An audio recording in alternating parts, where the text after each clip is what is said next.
High বন্ধুরা, তোমরা কেমন আছো? এক দুর্যোগপূর্ণ অবস্থায় ঘরের মধ্যে আবদ্ধ রয়েছে। আশা করি ভালো আছো। ভালো বলার কারণ, তোমরা প্রতিনিয়ত অনলাইনে ক্লাস দেখতে পাচ্ছ। অনলাইনে ক্লাসের মাধ্যমে তোমরা তোমাদের প্রয়োজনীয় বিষয়গুলো সম্পর্কে জানতে পারছো।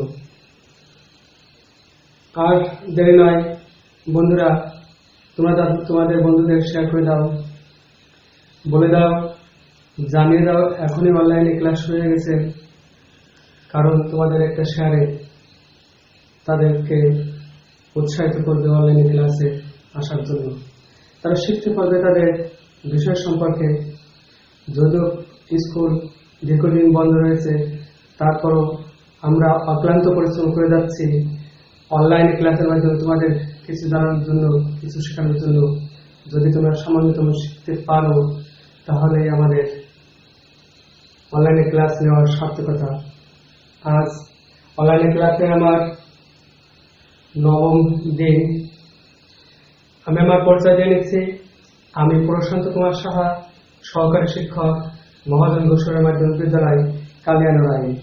বন্ধুরা, আজ তোমাদের সাথে আমি যে বিষয় নিয়ে আলোচনা করব তা হচ্ছে 9ম ও 10ম শ্রেণীর ফিনান্স ও ব্যাংকিং বিষয়ের অধ্যায় 11 ব্যাংকের আমানত।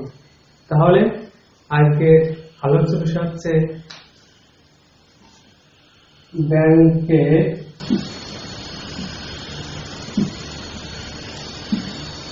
আমানত।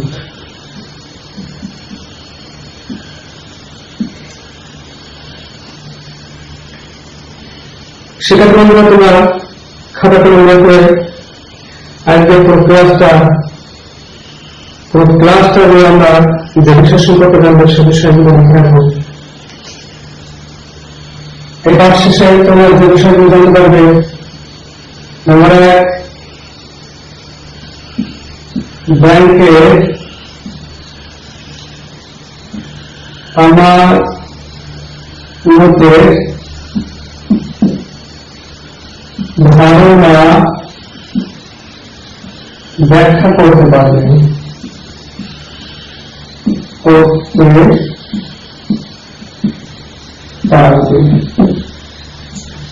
2, ব্যাংক আমানতের উদ্দেশ্য ও গুরুত্ব সম্পর্কে ব্যাখ্যা করতে পারবে। দুটো শিক্ষণ করে আমি পুরো ক্লাসটা তোমাদের নেব।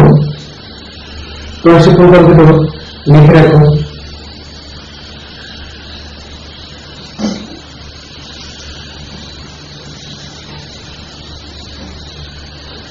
এখন আমরা জানবো ব্যাংকের আমানত, অর্থাৎ আমানত কি।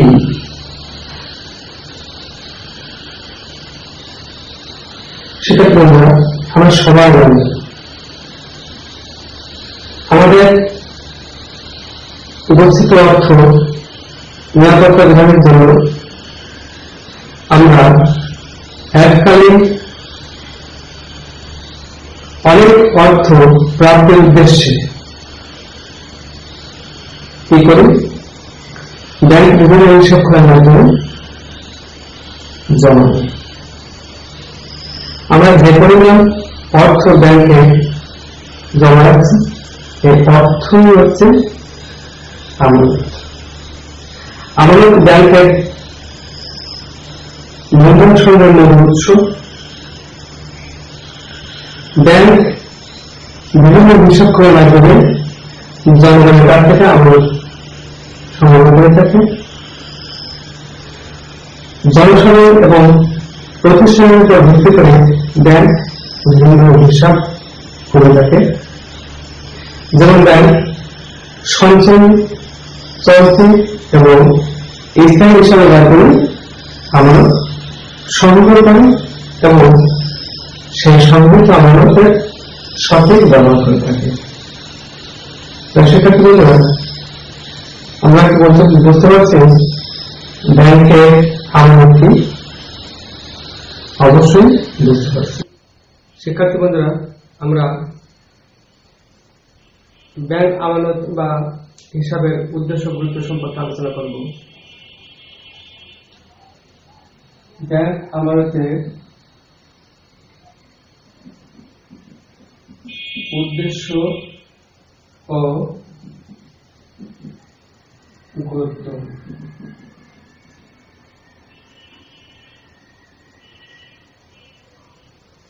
ব্যাংক হিসাব বা ব্যাংক আমানতের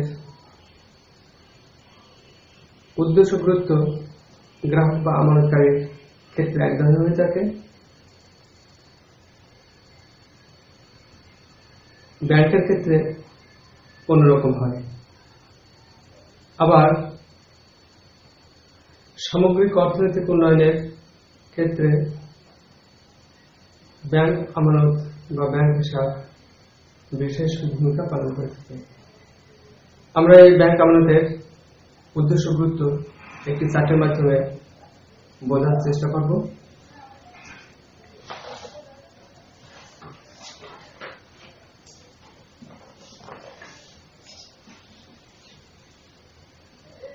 ব্যাংক আমানতের উদ্দেশ্য গুরুত্ব।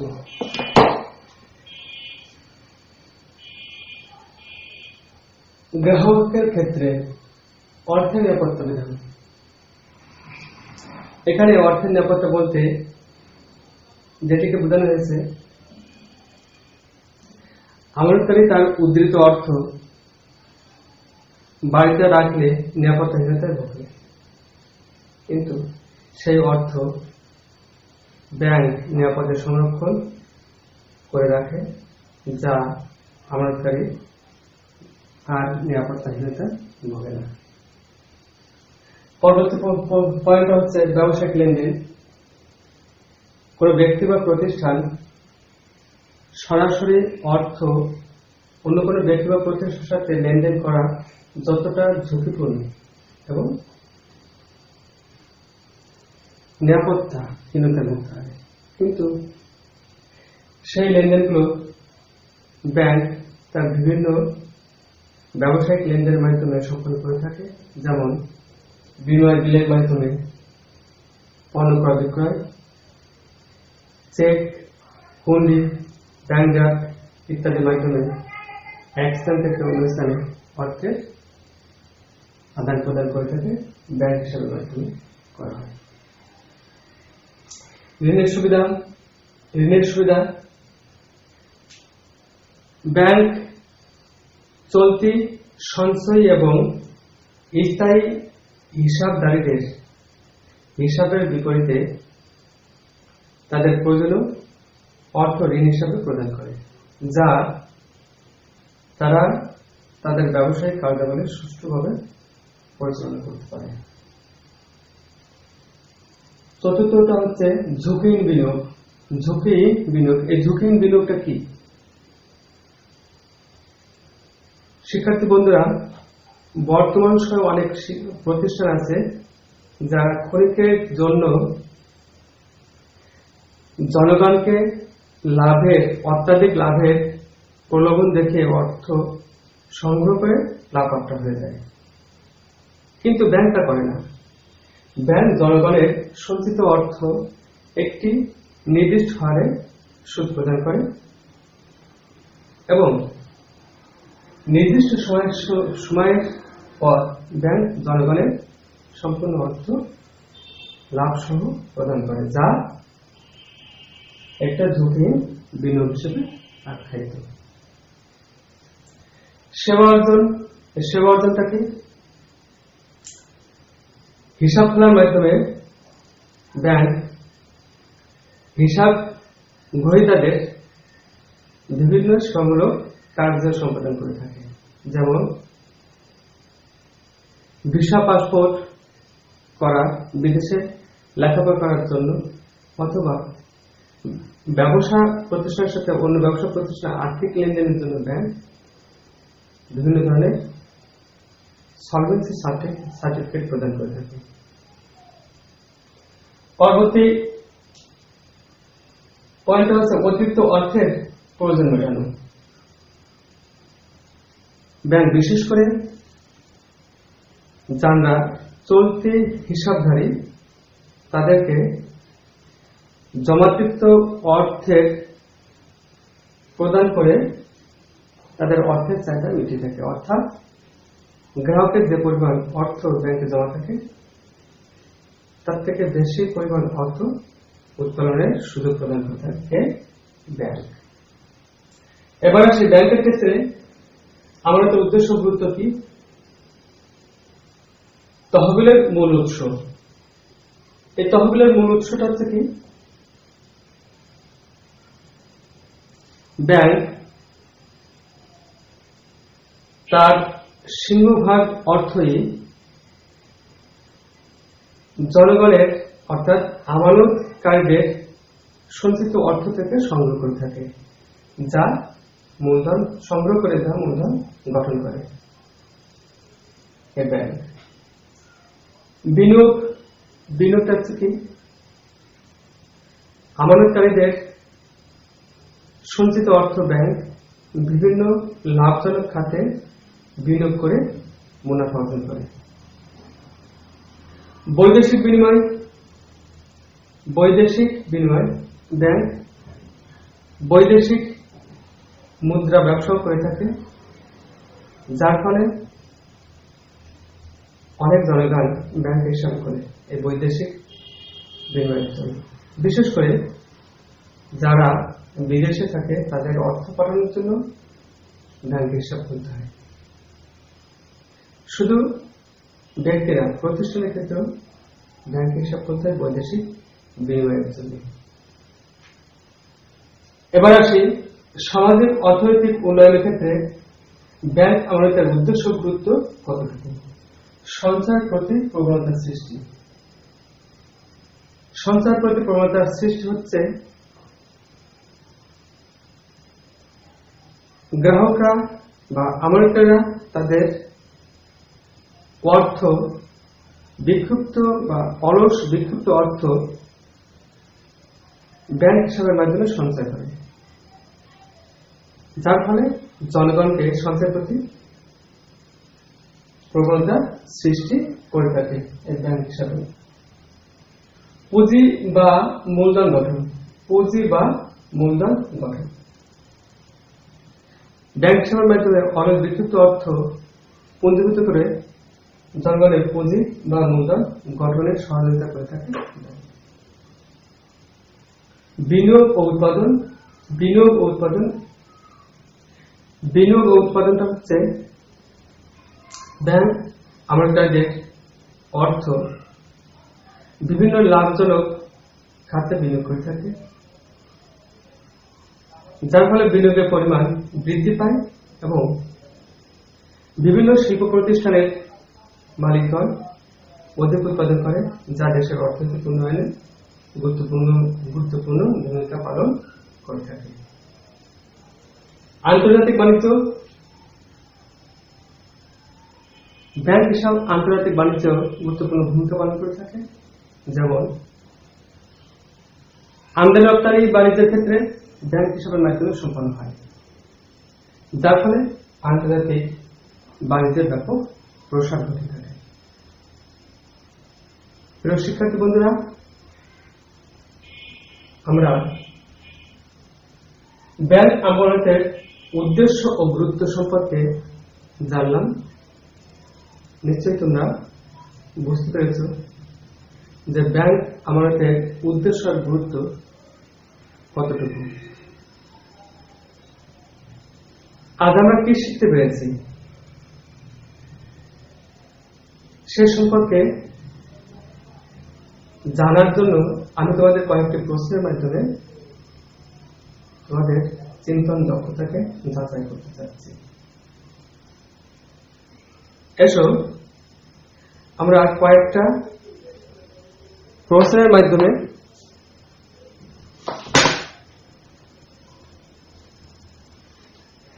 তোমাদের একটু মূল্যায়ন করার চেষ্টা করি। খাতা কলম বের করে রেডি হও।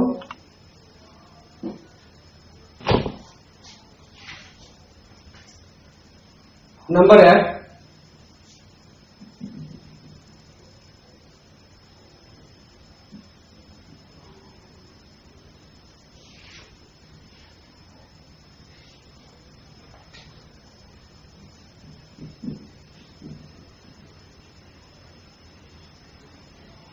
ব্যাংক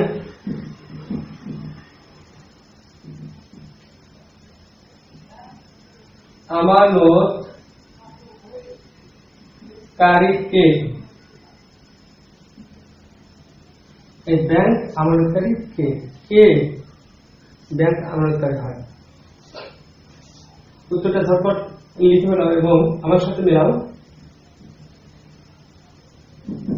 উত্তর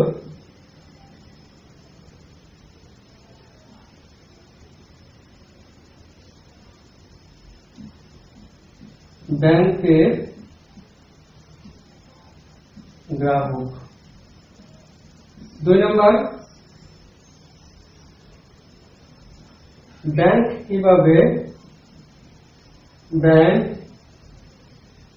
কিভাবে আমানত সংগ্রহ করে?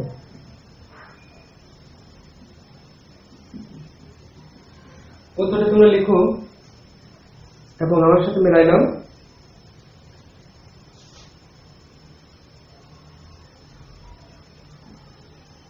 ব্যাংক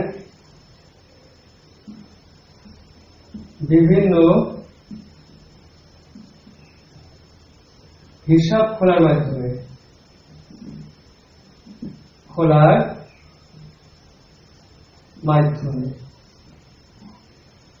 3 নম্বর,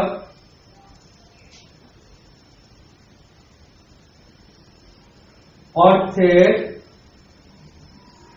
লিখো তোমরা, অর্থের নিরাপত্তা বিধান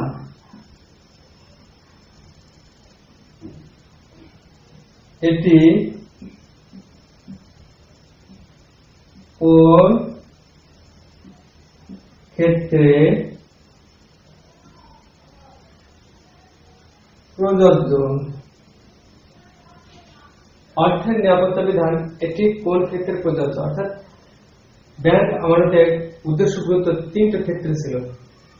ক্ষেত্র 3টা হচ্ছে গ্রাহকের ক্ষেত্র, ব্যাংকের ক্ষেত্রে এবং সামগ্রিক অর্থনৈতিক উন্নয়নের ক্ষেত্রে। উত্তর মিলিয়ে নাও তোমরা। এর উত্তর হবে গ্রাহকের ক্ষেত্রে।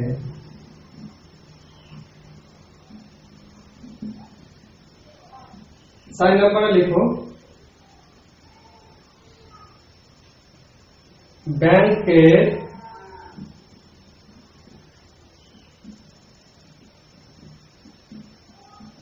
ক্ষেত্রে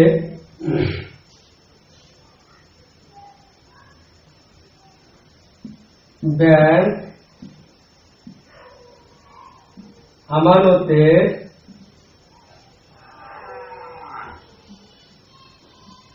উদ্দেশ্য ও গুরুত্ব কয়টি?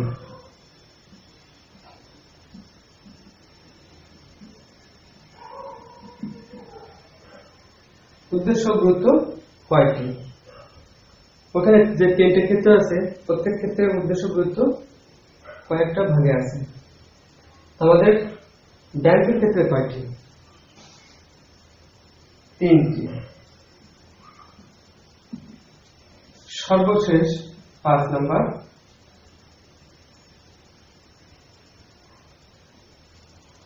ব্যাংক কোন হিসাব গ্রহীতাকে কোন হিসাব গ্রাহককে, গ্রহীতা না, কোন হিসাব গ্রাহককে জমাতি রিক্ত অর্থ উত্তোলনের সুবিধা দেয়, সুবিধা দেয়।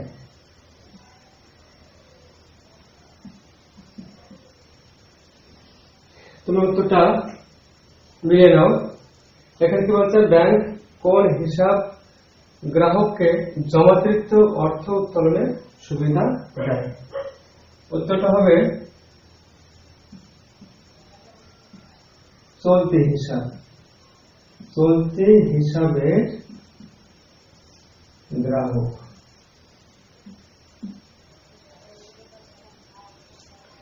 আশা করি তোমরা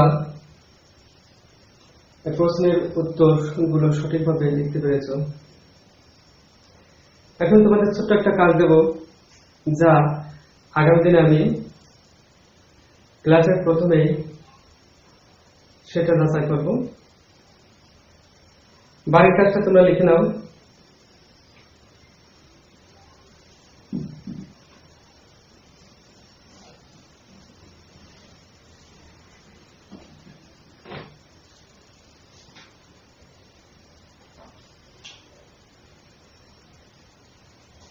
বাড়ির কাজ,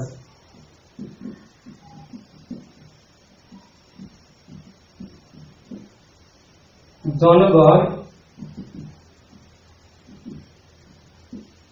কেন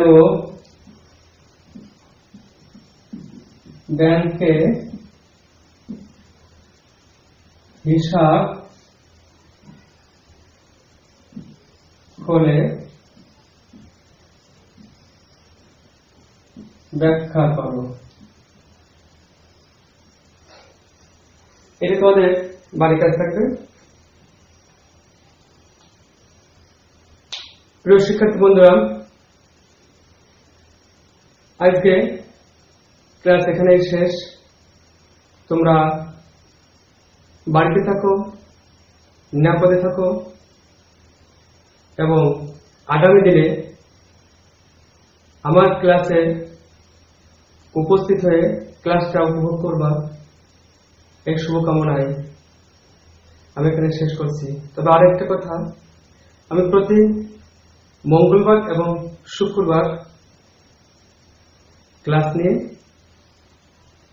তোমরা এই মঙ্গলবার আর শুক্রবার নির্ধারিত সময়ে আমার ক্লাসে উপস্থিত থাকবে, অনলাইনে কানেক্ট থাকবে। সবাইকে আবারও শুভেচ্ছা ও স্বাগত জানিয়ে শেষ করছি। সবাইকে ধন্যবাদ।